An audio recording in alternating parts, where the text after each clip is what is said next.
కాపులను కేవలం రాజకీయ ప్రయోజనాల కోసం వైసీపీ వాడుకుందని కొత్తపేట ఎమ్మెల్యే బండారు సత్యానందరావు అన్నారు.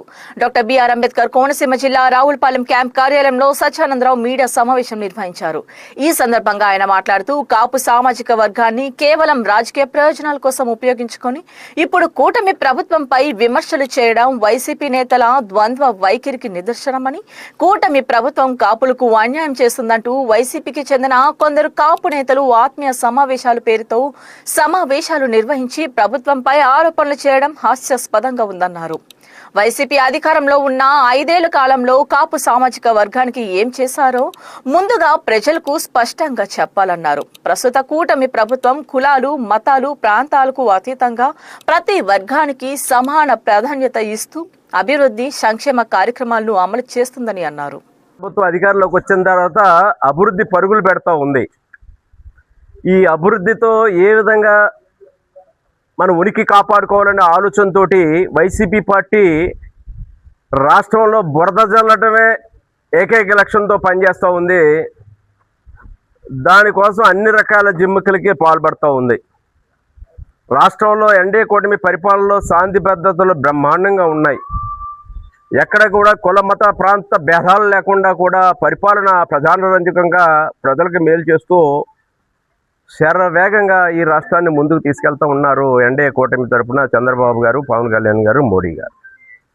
మరి ఇటువంటి నేపథ్యంలో ఆత్మీయ సమ్మేళనం పేరుతో కాపు కులంలో సాపు సామాజిక వర్గాలలో మరి రేకెత్తించే విధంగా కాపు నాయకులు ఆత్మీయ సమ్మేళనం పేరిట మరి మాట్లాడిన మాటలు చాలా హాస్యాస్పదంగా ఉన్నాయి. కేవలం రాజకీయ దిగజారుడుతనానికి అవి నిదర్శనం. మరి అధికారం పోయినప్పుడే ఈనాడు వైసీపీ పార్టీకి కులాలు గుర్తుకొస్తున్నట్టుగా ఉంది. మరి అధికారంలో ఉన్నప్పుడు కులాలకి ఏమాత్రం కూడా దాని మీద వారు స్పందించింది లేదు. కాపు సామాజిక వర్గం పట్ల ఏ విధంగా వ్యవహరించారో ప్రజలకు తెలుసు. అసలు వైసీపీ పాలనలో కాపులకి ఏం చేశారో ఒకసారి వైసీపీ నాయకులందరూ కూడా చెప్తే బాగుండేది. కాపు సామాజిక వర్గం చెందిన నేతలందరూ చెప్తే బాగుండేది.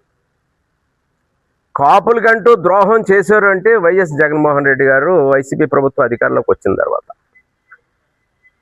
ఆనాడు తెలుగుదేశం పరిపాలనలో 14-19 మధ్యలోనే కాపులకి ఏం న్యాయం జరిగిందో కళ్ళారా చూసాం. ఆనాడు కాపుల కోసం మంజునాథ్ కమిషన్ వేశారు, రిపోర్ట్ తెప్పించారు. దానికోసం కేంద్రానికి అసెంబ్లీలో తీర్మానం చేసి పంపారు. ఈలోగా కేంద్రం ఓబీసీ రిజర్వేషన్లు ప్రకటిస్తే ఆ 10% రిజర్వేషన్లు 5% రిజర్వేషన్లో ఇచ్చినటువంటి ఏకైక నాయకుడు నారా చంద్రబాబు నాయుడు గారు. అవి ఎవరికి ఇబ్బంది లేకుండా, ఏ సామాజిక వర్గానికి నష్టం లేకుండా ఓబీసీ రిజర్వేషన్లో ఆనాడు చంద్రబాబు నాయుడు గారు న్యాయం చేయడం జరిగింది. కానీ జగన్మోహన్ రెడ్డి గారు వచ్చిన తర్వాత ఏమిటి అధికారంలోకి వచ్చిన మరి ఆనాడు ఈ కాపు నాయకులు ఎందుకు జగన్మోహన్ రెడ్డి గారిని ఆ రిజర్వేషన్ల కోసం అడగలేకపోయారు? ఆనాడు ఏమైపోయారు? మరి ఆనాడు పెత్తనాలు చేసింది ఎవరు? వైసీపీ నాయకులు. శ్రీకాకుళం జిల్లా నుంచి కృష్ణా జిల్లా వరకు చూసుకుంటే విజయసాయి రెడ్డి గారు, వైవి సుబ్బారెడ్డి గారు, మిథున్ రెడ్డి గారు వీళ్ళే. మరి ఈనాడు ఆ నాయకులు ఏమి మాట్లాడరే? ఎక్కడ ఏ విధమైన మాటలు మాట్లాడరే? ఆనాడు పెత్తనం వారు చేశారు. ఈనాడు మరి ఇలా మాట్లాడేది కాపు సామాజిక వర్గ నేతలు అట్టుకుని పబ్బం గడుపుకుందాం అంటున్నాడు జగన్మోహన్ రెడ్డి గారు. ఈనాడు పేర్ని గారు, లేకపోతే ఒక అంబడి గారు, గుడివాడ గారు వీరు చేత మాట్లాడించి కాపు సామాజిక వర్గాన్ని ముందు పెట్టి ఏదో సామెత ఉంది, ఎవరి మేడ మీద చేయి తుపాకీ పెట్టి కాల్చుకుందాం అనుకుంటారట. అలా ఉంది వ్యవహార శైలి. మరి ఆనాడు 2014-19లో తెలుగుదేశం హయాంలో 5% ఈడబ్ల్యూఎస్లో రిజర్వేషన్లే కాకుండా కాపు కార్పొరేషన్ వేశారు. దాని ద్వారా స్వయం ఉపాధి రుణాలు వచ్చాయి, విదేశీ విద్య వచ్చింది, దాని మీద సివిల్ కోచింగ్ వచ్చింది, కాపు సంఘాలకి భవనాలకి నిధులు ఇచ్చారు.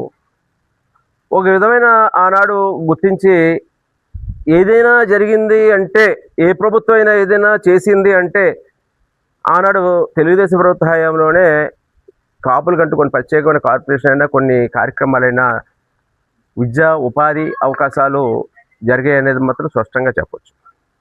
అటువంటి ఈనాడు మళ్ళా వైసీపీ పార్టీ కాపు సామాజిక వర్గం కాపు నాయకులు బయలుదేరటం అంటే చాలా విచిత్రంగా ఉంది. కనీసం ఈ హయాంలో ఒక రాజ్యసభ స్థానం, వైసీపీ హయాంలో ఒక కాపు సామాజిక వర్గం ఒక రెండు రాజ్యసభ స్థానం కూడా లేదు. అన్నట్టు ఉభయ గోదావరి జిల్లాల్లో కాపు రాజ్యసభ స్థానం ఉండేది.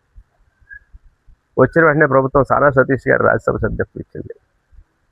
రాయలసీమలో ఇక్కడ రాజంపేట ఎంపీ స్థానం ఎప్పుడు కూడా కాపు సామాజిక బలిజ వర్గానికి ఉండేది. అటువంటి రాజంపేట స్థానాన్ని ఈయన రావడంతో మిథున్ రెడ్డి గారికి కట్టబెట్టాడు. అక్కడ రాయలసీమలో ఎంపీ స్థానం వారికి ఆ కాపు సామాజిక వర్గం చెందిన నేతలు లేకుండా చేశారు. ఇటువంటి ఎన్నో కార్యక్రమాలు ఇంకా వైసీపీలో కాపుకి అన్యాయం జరిగింది, ద్రోహం జరిగింది చెప్పడానికి అవకాశాలు ఉన్నాయి. కానీ ఎక్కడా తెలుగుదేశం పార్టీలో ఆనాడు కమిషన్ ఇవ్వటం, కార్పొరేషన్ పెట్టడం, రుణాలు ఇవ్వటం, లేదా విదేశీ విద్య ఇవ్వటం, సివిల్స్ కోచింగ్లు ఇవ్వటం మీరు కళతో చూడలేదా? ఆ వర్గాల్లో కూడా అటువంటి మాటలు మాట్లాడించి కాపు సామాజిక వర్గం అంటేనే ఒక చులకన భావం వచ్చేలా చేస్తూ మీరు కాపులకు ఇచ్చిన మీ ప్రాధాన్యత ఏమిటి? ఏ విధమైన ప్రాధాన్యత మీరు కల్పించారు?